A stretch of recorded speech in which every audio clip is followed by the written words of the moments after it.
અને અગાઉ જે ઉમેદવારોને જાણ કરવામાં આવી છે આપણા વેબસાઇટ મારફતે અને પ્રેસ અને મીડિયા મારફતે પણ કે એસટી બસમાં વિના મૂલ્યે મુસાફરી કરવી હોય તો લોકરક્ષક ભરતી બોર્ડ તરફથી ઇસ્યુ કરવામાં આવેલ કોલ લેટર અને કોઈ પણ એક માન્ય ફોટો આઈ કાર્ડ બતાવવાથી એસટી બસમાં એ લોકોને 0 ટિકિટ ઇસ્યુ કરવામાં આવશે.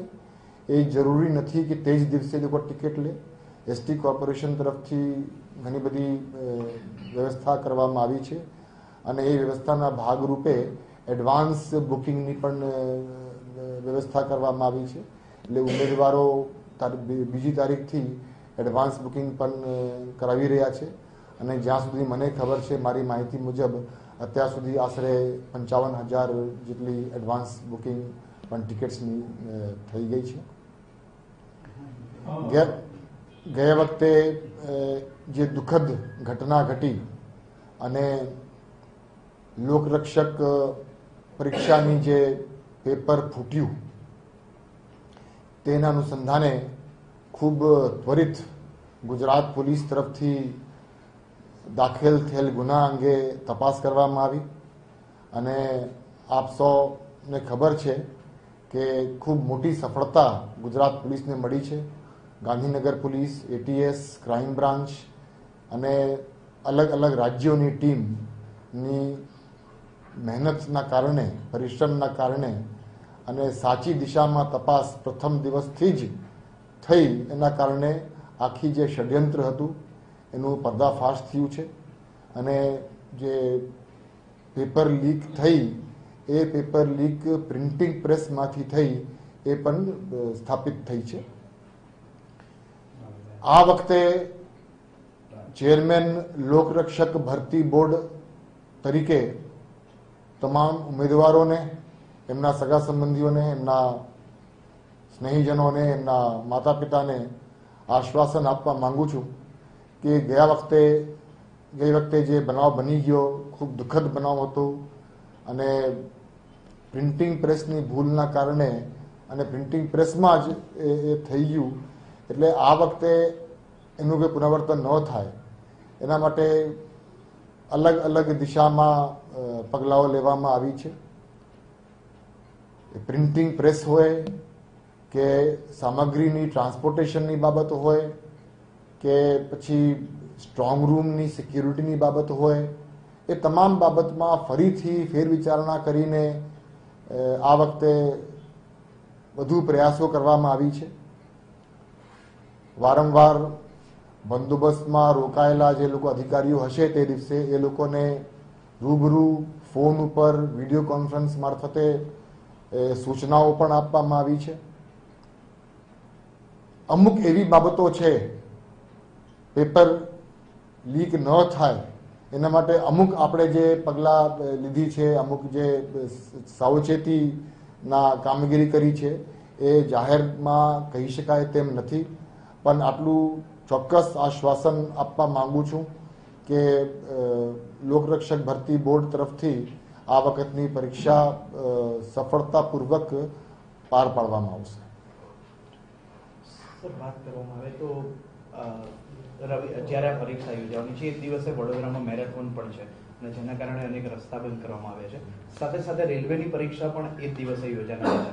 તો આવા સંજોગોમાં વિદ્યાર્થીઓને તકલીફ ન પડે તે માટે શું કરવામાં આવે છે? થોડાક દિવસ પહેલા, જેમ અગાઉ મેં વાત કરી કે થોડા દિવસ પહેલા જ બંદોબસ્તમાં રોકાયેલા જે અધિકારીઓ જેમને આ બંદોબસ્તની જવાબદારી સોંપવામાં આવી છે એ પોલીસ કમિશનર્સ છે, રેન્જના વડાઓ છે, જિલ્લાના વડાઓ છે, ડિસ્ટ્રિક્ટ એડ્યુકેશન ઓફિસર્સ છે, શિક્ષણ વિભાગના તમામ અધિકારીઓ અને કર્મચારીઓ, એસટી કોર્પોરેશનના અધિકારીઓ અને કર્મચારીઓ, એ તમામ સાથેની એક મીટિંગ, વિડીયો કોન્ફરન્સ કરવામાં આવી અને એમાં તમામ બાબતો, જેમાં કે આ બરોડાની મેરેથોનની બાબત છે એ હોય કે અમદાવાદ શહેરમાં તે દિવસે યુપીએસસીની પણ પરીક્ષા છે તે હોય કે એવી ઘણી બધી બાબતોની ચર્ચાઓ કરવામાં આવી છે અને વિડીયો કોન્ફરન્સમાં આ બાબતે પોલીસ કમિશનર શ્રી બરોડા તરફથી એવી પણ આપણને ખાતરી આપવામાં આવી છે. અને એ લોકો મેરેથોનના કારણે પરીક્ષામાં અને પરીક્ષાના કારણે મેરેથોનમાં કોઈ વિઘ્ન ન પડે અને બંને બંદોબસ્ત શાંતિથી પસાર થાય એના માટે પોલીસ કમિશનર બરોડા અને બરોડાના તમામ અધિકારીઓ તરફથી જરૂરી કાર્યવાહી કરવામાં આવી રહી છે.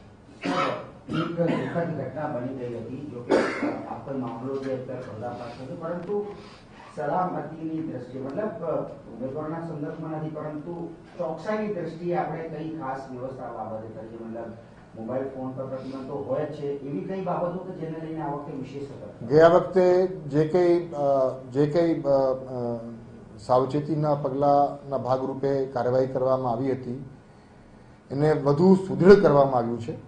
અને અગાઉ મેં તમને જે વાત કરી કે આ જે પેપર લીકનો બનાવ છે એ પેપર લીકનો બનાવ કે ગુજરાતમાં બન્યું નથી, કે ગુજરાતમાં આપણે જે બંદોબસ્ત કરીએ છીએ, ફ્લાઇંગ સ્ક્વોડ હોય કે પછી સિક્યુરિટી હોય, સિક્યુરિટી પેલા જે આપણે ક્વેશ્ચન પેપર્સ રાખીએ છીએ સ્ટ્રોંગ રૂમ્સની, એમાં કોઈ ખામી હતી નહીં.